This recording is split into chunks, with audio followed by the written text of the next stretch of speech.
From a rented garage to a $1.65 billion bet.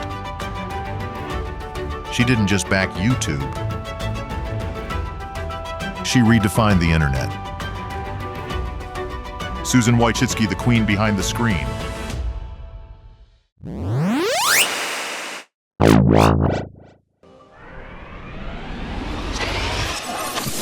A hush falls over the Google boardroom in 2006. All eyes are on Susan Wojcicki, a confident yet soft-spoken executive, as she takes a deep breath. Around the table sit Google's founders Larry Page and Sergey Brin, CEO Eric Schmidt, and other top executives. Susan clicks to a slide showing the logo of a fledgling video sharing site, YouTube. Larry skeptical. $1.6 billion. For cat videos and home movies. Are we serious? Susan's steady voice. We're not just buying videos, Larry. We're buying the future of user-generated content. She recalls a moment from a few months earlier. Her young children huddled around her laptop, laughing and shouting. Play it again at a grainy clip of a purple puppet singing a nonsense song. Susan. That is the magic. People everywhere want to create and share. If Google Video can't beat YouTube, we must join them. Around the table, eyebrows raise. Susan has only 1 hour to make her case. With calm determination, she runs through the numbers' explosive user growth engagement, beyond anything on Google's own platform, and the potential to marry YouTube's popularity with Google's advertising heft. Some executives label the idea crazy. Headlines later would dub the plan Google's billion-dollar blunder. But Susan sees what others don't. A long-term vision of a global video community. Eric Schmidt exchanging glances with Larry. All right, Susan. Convince us. Susan smiling. Let me show you why it's worth every penny. The journey that led to this pivotal pitch began in a much humbler setting, a garage 8 years earlier. Beginnings in a Silicon Valley garage, 1998. In September 1998, a quiet Menlo Park neighborhood became the unlikely birthplace of a tech giant. Susan Wojcicki, 30 years old, and expecting her first child, was grappling with a new mortgage. Newly married and practical, she decided to rent out her garage to help pay the bills. By chance or fate, 2 Stanford grad students, Larry Page and Sergey Brin, answered the ad. They needed an office for their search engine startup. Google and Susan's garage seemed perfect, Sergey grinning. It's a bit cozy, but it'll do. Susan laughing lightly as she shows them the space. Cozy is just another word for efficient. I hope you guys don't mind the boxes. I haven't cleared out all my old college books. Larry already distracted by a whiteboard in the corner. This is great. We just need somewhere to make search history. They settle on a rent of $1,700 a month. Susan's intuition tells her these earnest young men might be onto something special. She has no idea just how historic her garage will become. Before long, the garage is buzzing 24/7. Larry and Sergey's team grows from a duo to a dozen, spilling out of the garage and into Susan's home. 3 cramped bedrooms are converted into makeshift offices to accommodate the growing startup. Far from being annoyed, Susan is fascinated. She finds herself chatting with the Googlers, offering marketing tips over coffee. In college, she studied history and literature, not computer science. Yet growing up on Stanford's campus as the daughter of a physics professor and a journalism teacher, Susan feels at home in this world of ideas. Her analytical mind and genuine curiosity quickly make her a valued friend to the Google founders. By 1999, Google has officially moved out of the garage, and Susan Wojcicki becomes employee number 16 of the company she once hosted. Hired as Google's first marketing manager, she dives headfirst into shaping the young brand's identity. In Google's early days, resources are tight and creativity is boundless. Susan masterminds viral marketing campaigns and even helps design Google's quirky doodle-adorned logo, alongside designer Ruth Kadar. It was Susan who spearheaded the first ever Google Doodle, a playful innovation that humanized the search engine's homepage. She also collaborates on building out Google Image Search, bringing her cross-disciplinary mindset to make searching by images a reality. Susan's low-profile demeanor belies a visionary streak. Colleagues notice she has a knack for spotting big opportunities early. She was never one to shout or seek the spotlight, one early Googler recalls. But when Susan talked, even Larry and Sergey listened. Thoughtful and steady, Susan earns a reputation as Google's secret weapon, the quiet powerhouse behind major initiatives. Years later, Google CEO Sundar Pichai would remark that Susan is as core to the history of Google as anyone. Monetizing the Internet, AdSense and Google Ads, 2000-2004. By the early 2000s, Google's search engine is a hit with users, but it hasn't figured out how to make money. Susan Wojcicki helps crack the code. In 2003, drawing on her background in economics, she earned an MBA from UCLA in 1998. Susan becomes the first product manager of Google AdSense. The idea is revolutionary: allow websites to easily display ads relevant to their content and split the revenue. This would monetize not just Google's site, but potentially the entire web. Under Susan's leadership, AdSense takes off like wildfire. It empowers small bloggers and big publishers alike to earn income by hosting Google's targeted ads. Prior to AdSense, making money online meant painstakingly negotiating with advertisers, a luxury only large sites enjoyed. Susan's AdSense democratized online advertising, enabling countless independent creators and businesses to thrive on ad revenue. She basically helped invent the online creator economy before creator was even a term, one tech journalist notes. The financial impact is staggering. By the end of its first year, AdSense was generating billions of dollars for Google. Google's overall advertising model, including AdWords ads on search results and AdSense ads on third-party sites, turns into a money-printing machine, accounting for the vast majority of the company's income. Susan's foresight and execution are rewarded with Google's prestigious Founders Award, and she rises through the ranks. By 2011, she is Senior Vice President of Advertising and Commerce, overseeing 96% of Google's revenues by 2010. An empire of products, including AdWords, AdSense, DoubleClick, and Google Analytics. Despite her monumental success with ads, Susan remains characteristically humble. Around the Google campus, she is known for her approachable, empathetic leadership style. Instead of basking in glory, she frequently credits her teams and encourages new ideas from others. This collaborative spirit fosters loyalty among her colleagues. Google's culture in those days is often described as chaotic and fast-moving, yet Susan thrives in it. She's the steady hand who can translate Larry and Sergey's wild ideas into practical products, all while keeping the team motivated. A lighthearted moment.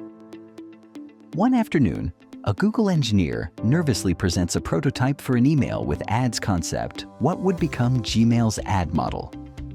Other execs are unsure, but Susan, munching on M&Ms from the office micro kitchen, sees potential. If it provides value to users and revenue, she says with a wink, then we all win. It's the kind of balanced thinking that defines her career.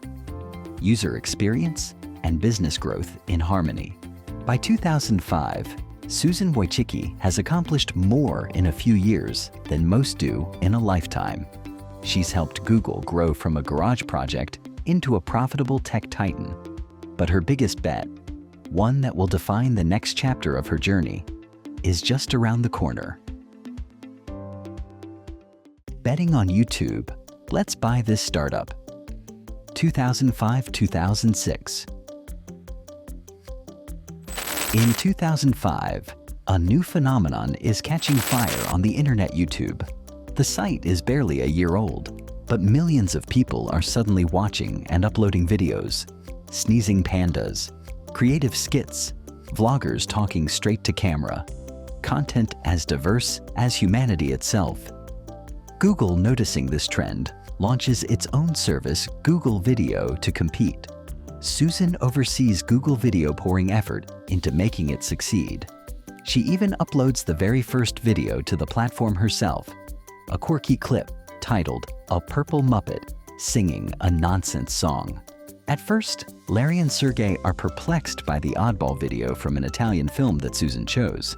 But when Susan's young kids hear it, they beg to watch it again and again, captivated by the silly puppet.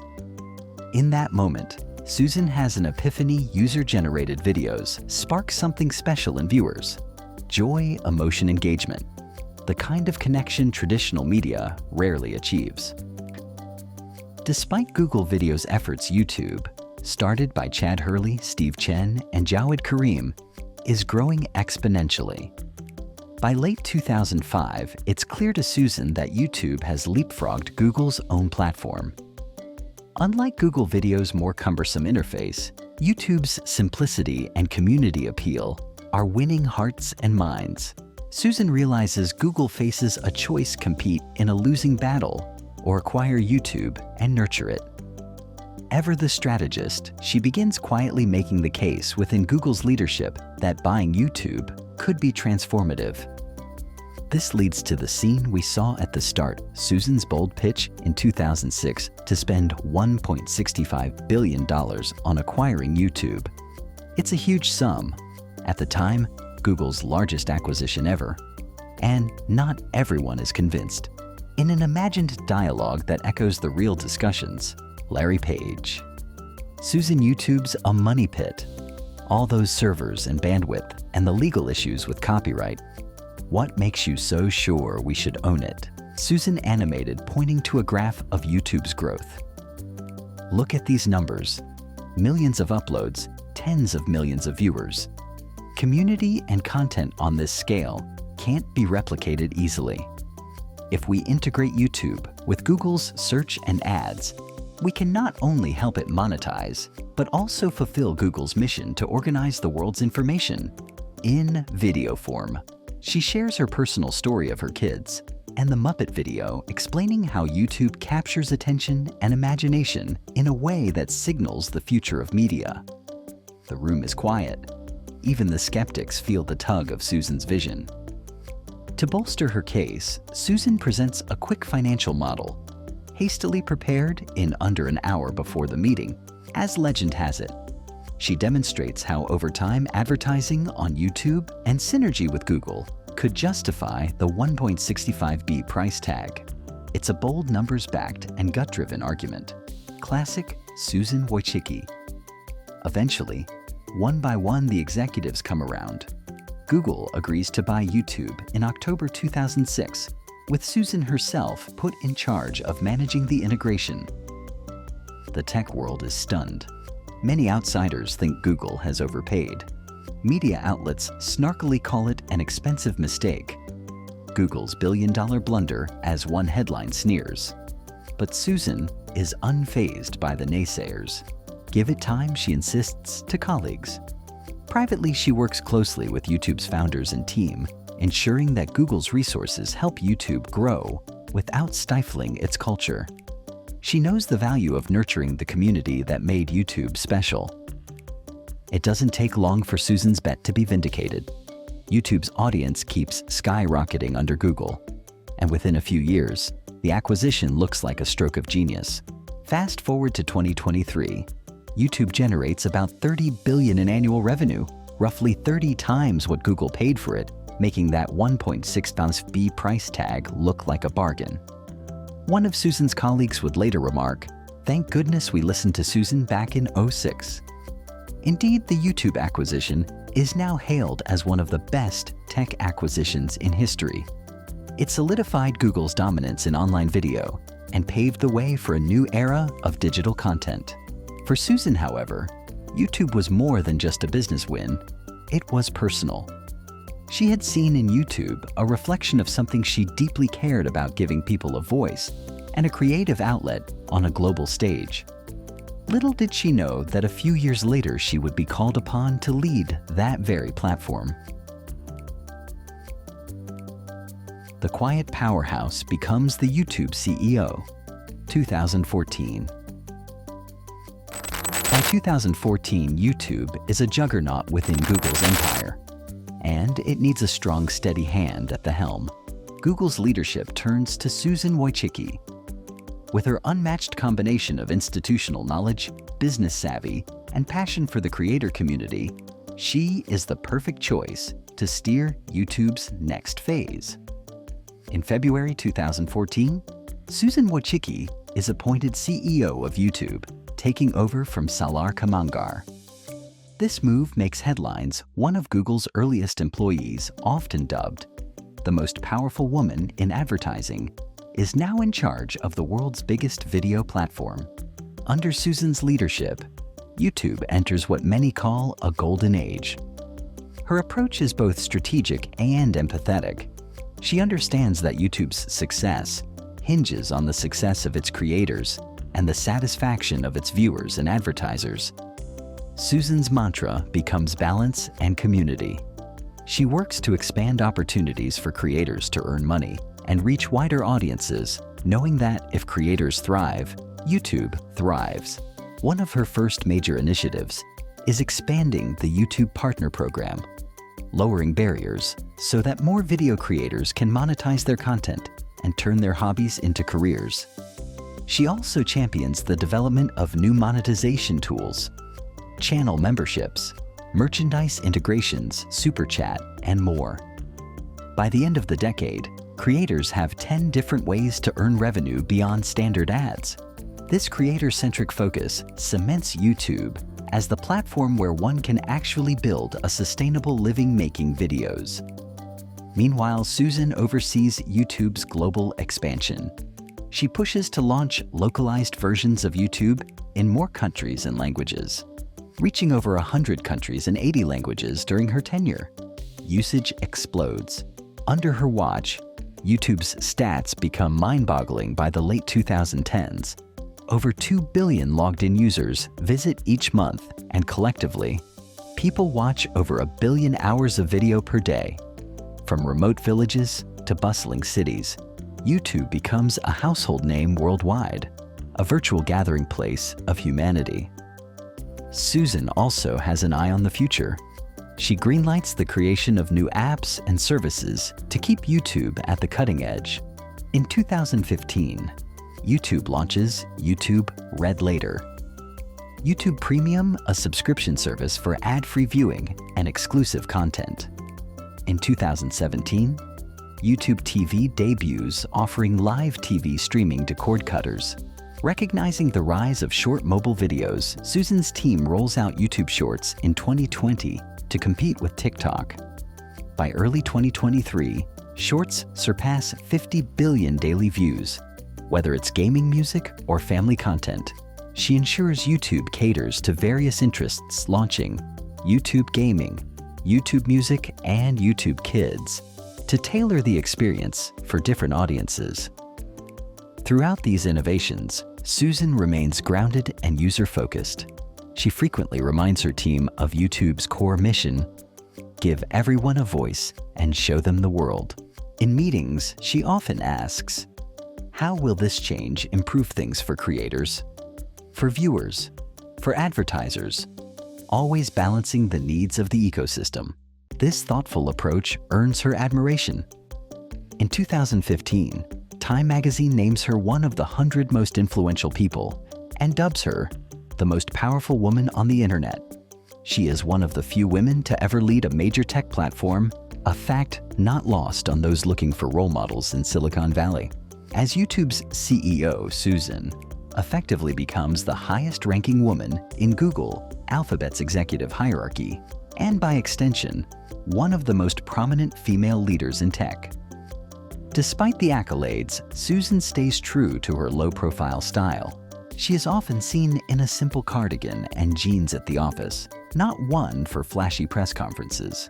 Instead, she communicates directly with the YouTube community through annual open letters and personal videos. In these, she celebrates successes, acknowledges missteps, and outlines her vision for the platform's future. Her tone is earnest and transparent. She addresses creators as partners. This direct line of communication, rare for CEOs, further endears her to many in the creator community. YouTube under Susan becomes not just a business, but a cultural phenomenon. Viral stars emerge. A gamer from Sweden named PewDiePie amasses tens of millions of subscribers. A makeup artist from Britain turns her channel into a global brand. A kid who reviews toys becomes one of the highest-earning YouTubers. New genres of entertainment: vlogs, unboxing, let's play gaming videos, educational explainers, flourish on the platform, empowering a new creative class. By 2021, Susan proudly announces that in just the past 3 years, YouTube has paid out over $30 billion to creators, artists, and media companies. The creator economy that she helped start with AdSense has reached full bloom on YouTube. A whole new economy where millions of people earn income by sharing creativity. This, perhaps more than anything, is Susan's proudest accomplishment, that a teenager in India or a grandmother in Italy can find an audience and livelihood on YouTube thanks to the systems she championed. Yet, as YouTube's influence grows, so do the challenges. Susan often likens running YouTube to holding a mirror to society, all of society with its brilliance and its darkness. And by the mid-2010s, the platform is tested by storms that no one could have fully anticipated. Chapter 5. Navigating Storms: Controversy, Responsibility, and Resilience. Success never comes without complications. For YouTube, the very freedom that allowed it to thrive also opened the door to content that was misleading, offensive, or dangerous. As CEO, Susan Wojcicki finds herself at the center of heated debates on free speech moderation and corporate responsibility. It is perhaps the hardest part of her job, balancing the values of an open platform with the need to protect users and satisfy advertisers. One major crisis strikes in 2017. Reports in the UK reveal that ads from reputable brands, even the British government, were appearing on extremist and hateful videos. The reaction is swift and severe. Many advertisers pull their spending, not wanting to fund or be associated with harmful content. Revenue plummets, and YouTube's reputation is on the line. Susan acts decisively. She apologizes and commits to tougher policies to prevent ads on hateful or violent extremist content. Under her direction, YouTube implements new guidelines and beefs up its content review teams. Hate speech and terror recruitment videos are aggressively taken down. The policy changes work. Advertisers slowly return, but not without collateral damage. Many creators suddenly find their videos demonetized if they touch on edgy or sensitive topics, prompting an outcry about overreach. Critics accuse YouTube of censorship, while others say it didn't go far enough. Susan is squeezed between two sides, each unhappy. Amid this apocalypse, as creators term it, Susan doubles down on communication. She meets with top YouTubers to hear their concerns, explaining that keeping the platform safe and advertiser-friendly is ultimately in everyone's interest. Publicly, she acknowledges the tightrope walk. Where do you draw the lines of free speech? And if you draw it too tightly, are you removing voices that should be heard? We're trying to strike a balance, enabling a broad set of voices, but also making sure those voices play by rules for healthy conversations. This quote in a 2019 interview encapsulates her philosophy: allow expression, but with responsibility. Another flashpoint comes with one of YouTube's biggest stars, Logan Paul. In late 2017, he films a highly insensitive video in Japan's suicide forest, showing a victim of suicide on camera. The internet erupts in fury. Many demand Logan be banned from YouTube entirely. Susan, while personally disturbed by the video, sticks to the platform's established policies. Logan received penalties, removal from the preferred ad program projects put on hold. But no channel ban because his misstep did not meet the criteria of a full ban under YouTube's three-strike policy. At a conference, Susan explains this decision calmly. He didn't violate the three-strike rule. You may not agree with it, but we apply our policies consistently. It's an unpopular stance with some, and she faces harsh criticism in the press and from users who feel YouTube protects elite creators. Internally, Susan uses the incident to spur faster improvements in YouTube's moderation and to refine policies on egregious content. It's a learning moment emblematic of her tenure. When hit by controversy, she responds with policy, not panic, a reflection of her long-term level-headed thinking. There are other storms, the spread of misinformation from election conspiracies to COVID-19 falsehoods, disturbing kids' content masquerading as cartoons, copyright battles, and even a tragic day in 2018 when a disgruntled creator upset about demonetization attacked YouTube's headquarters with a firearm wounding employees. In each case, Susan's resolve is tested. After the 2018 HQ attack, she visits the hospital to comfort the injured, then addresses the company her voice cracking, but determined, we will not let this act of violence silence the voices on our platform. We will learn, and we will keep going. It's said that she personally called the families of every employee affected, exemplifying her empathetic leadership. Through all these challenges, Susan becomes a champion for finding the right balance between openness and safety. She invests heavily in AI and human moderators to catch problematic videos. She advocates for industry-wide responsible practices. Yet she also resists calls for draconian measures that would fundamentally change YouTube's open nature. In 2018, as the EU considers a strict copyright directive Article 13 that could force platforms to filter or ban a lot of uploads, Susan speaks out on behalf of creators. She warns that the law could pose a threat to content creators' ability to share their work. Many YouTubers credit her advocacy as helping lead to a more moderate outcome in the final directive. Susan's navigation of these issues earns her both staunch defenders and sharp critics, perhaps a sign she struck an equilibrium. By 2021, an institute even gives her a Free Expression Award for her efforts to balance free speech online. An ironic honor some note since YouTube itself sponsored the event, a decision for which she took some flack. Still, the gesture underscores the unique tightrope she walked as YouTube's leader. Few CEOs had ever had to moderate content created by billions of users in real time.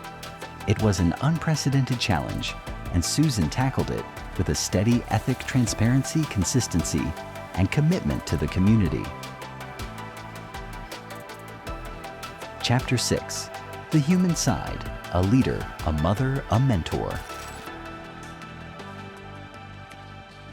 Amid her high-stakes career, Susan Wojcicki never ceased being profoundly human.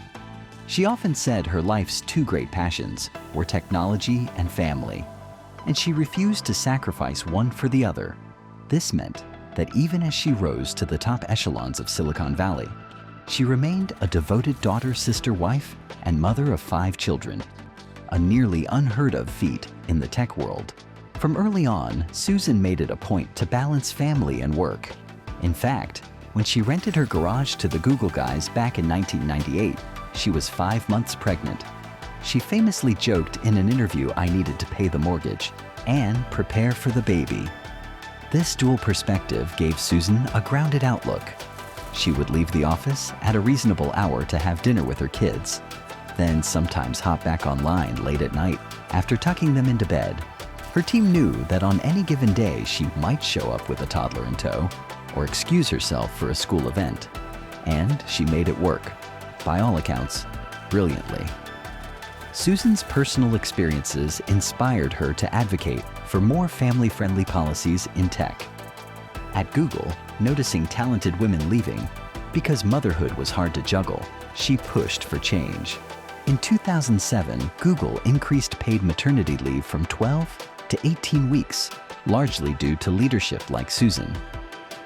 Highlighting the issue, the result. The rate at which new moms quit Google was cut in half. A generous paid leave actually increases retention, Susan wrote. When new mothers are given a short leave or pressured to be on call, some decide it's just not worth returning. Her advocacy showed that doing the right thing for employees could also boost the bottom line, a lesson many Silicon Valley companies began to embrace. Years later, in 2014, while pregnant with her 5th child, Susan penned an op-ed in the Wall Street Journal titled, "Paid Maternity Leave is Good for Business." She argued passionately that America needed to support working mothers, citing Google's own success after extending leave.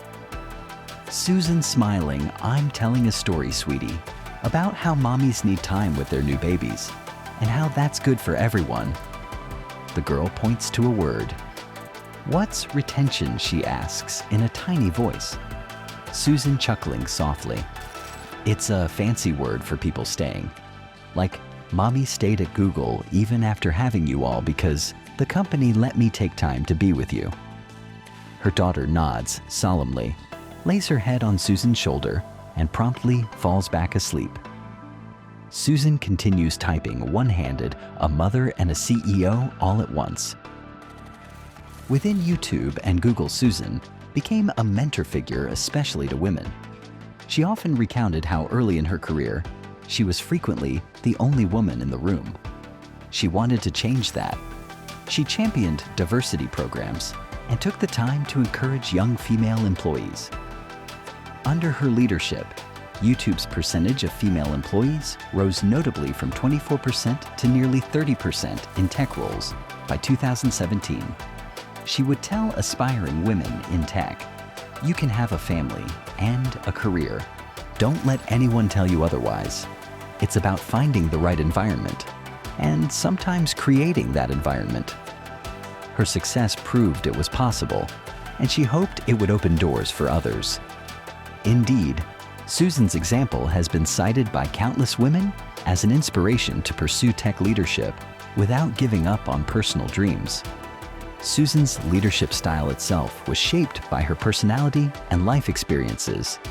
She led with empathy, inclusiveness, and pragmatism. Unlike the stereotypical brash Silicon Valley executive, Susan was known for listening more than she spoke. She built teams that felt like family. "She cared about us as people," one former YouTube director said. In meetings, she'd ask about our kids, our well-being, then get into metrics and strategy. We wanted to deliver for her because we knew she genuinely had our backs. Susan could be tough when needed. She made hard calls on product cuts or policy enforcement, but she did so with a strong ethical compass and fairness. This affiliative leadership style made her beloved by many. Indeed, internally, she was often called the quiet leader, not seeking attention, but immensely effective. As one LinkedIn tribute after her retirement noted, "There was a low-key aura around her, unflappable, wise, and steadfast. It would take a lot to rattle Susan. She was the person who, in crisis, would project calm, find a solution, and later check if everyone was okay." In an industry of big egos, Susan's humility stood out. And yet by 2018, she ranked among Forbes' top 10 most powerful women in the world, right alongside heads of state and CEOs of much larger companies. Her power was exercised quietly, but its impact was unmistakable. Beyond the office, Susan remained actively involved in causes she cared about. She served on nonprofit boards, like Room to Read, promoting education and literacy. She advocated for getting more girls into coding, and STEM, often visiting schools or hosting girls' coding workshops at YouTube. She even endorsed political candidates supportive of family leave and education, notably Hillary Clinton in 2016. Those who knew her say that despite her success, she stayed down to earth. She still hosted family get-togethers, helped her kids with homework, and baked challah bread on Jewish holidays with her mother, Esther. Her sister, Anne Wojcicki, CEO of 23andMe, once quipped, "At Thanksgiving, you wouldn't know if Susan was running a lemonade stand or a tech giant. She's just Susan, warm and chatty, and more interested in hearing about you than talking about herself." This rich, multifaceted life, executive innovator, mother advocate, defined Susan Wojcicki. And after nearly a decade leading YouTube, she would make a decision that surprised many, but in hindsight, felt true to her values. Chapter 7: Legacy and Farewell, a Visionary's Lasting Impact. By early 2023, Susan had been at Google and YouTube for nearly 25 years. She had seen the company grow from her garage to a global conglomerate. At YouTube, she'd navigated explosive growth and daunting trials. Now 54, Susan started contemplating her next chapter. She had always preached long-term thinking, and she knew that for YouTube to continue thriving, it might eventually need fresh leadership and for her to focus on other parts of life that had taken a back seat. In February 2023, Susan Wojcicki shocked the tech and creator communities by announcing she would step down as CEO of YouTube. In a heartfelt letter to YouTube employees and creators, titled "A Personal Update from Susan," she explained her reasoning. After reflecting on her journey, she wrote she wanted to start a new chapter focused on my family health and personal projects. She expressed immense gratitude to her colleagues, to creators and artists who make the platform special, and to the users who tune in from around the world. Importantly, she wasn't completely severing ties. Susan agreed to take on an advisory role at Google and Alphabet, so her wisdom would still guide the company's future. The news was met with an outpouring of appreciation. Creators large and small posted videos thanking Susan for her support and openness. Google's CEO Sundar Pichai lauded her as a legend and friend who helped shape the company from day one. Even some critics who had sparred with YouTube's policies took a moment to acknowledge the enormity of her contributions. Under Susan's leadership, YouTube had grown into an indispensable part of global culture, a place where 2 billion plus people come to learn, laugh, and connect each month. She left with the platform robust and profitable, its creative community vibrant and ever-expanding. Susan's last days at YouTube's helm were emotional. In a small gathering in San Bruno, California, at YouTube's HQ, she addressed employees one last time as CEO. With characteristic poise and a warm smile, she said, "When I joined Google, I was helping people find answers. At YouTube, I got to help people tell their stories." What an honor it has been. She urged the team to continue prioritizing creators and users to keep YouTube a place of community creativity and belonging. There were tears, applause, and a standing ovation that seemed to last forever. As she walked out of the office, folks lined the halls to high-five her, a hero's send-off for the understated leader. Stepping away from the day-to-day corporate grind, Susan embraced the time with her family. Friends say she finally took a proper vacation that summer of 2023, traveling through Europe with her husband Dennis and their kids. No urgent meetings or YouTube fires to put out, just the luxury of time. She also began advising various charities and spending more time on personal health and hobbies. She loves tennis and gardening. It turns out, however, in a twist of fate, Susan's hard-earned respite would be poignantly short. Unbeknownst to most, Susan had been privately dealing with a serious health challenge. In 2022, she had been diagnosed with non-small cell lung cancer. True to her private nature, she kept her illness within the family and a tight circle of friends, not wanting it to define her or worry others. She underwent treatments quietly while still serving as CEO, demonstrating incredible strength. In August 2024, the world was heartbroken to learn that Susan Wojcicki passed away at the age of 56 after a 2-year battle with cancer. The news hit like a shockwave. For many, Susan had become a symbol of longevity and steady leadership in tech. It was hard to imagine Google or YouTube without her somewhere in the background, let alone a world where she was no longer with us. Tributes poured in from every corner. Public figures, CEOs, YouTubers, journalists, former colleagues, and everyday internet users whose lives were touched by the platforms Susan helped build. They remembered her as a visionary leader who quietly shaped the tech world. The supportive boss we all wished we had, a champion for creators and a role model for working moms everywhere. Perhaps most moving was the statement from Larry Page and Sergey Brin, who credited Susan as the first person to believe in us. After all, she literally gave Google a home when it had none, and lauded her impact in turning their fledgling search engine into a multifaceted engine of opportunity. 3 months after her passing, in November 2024, Susan's family released a final message she had prepared. In it, Susan reflects on her journey with characteristic grace and insight.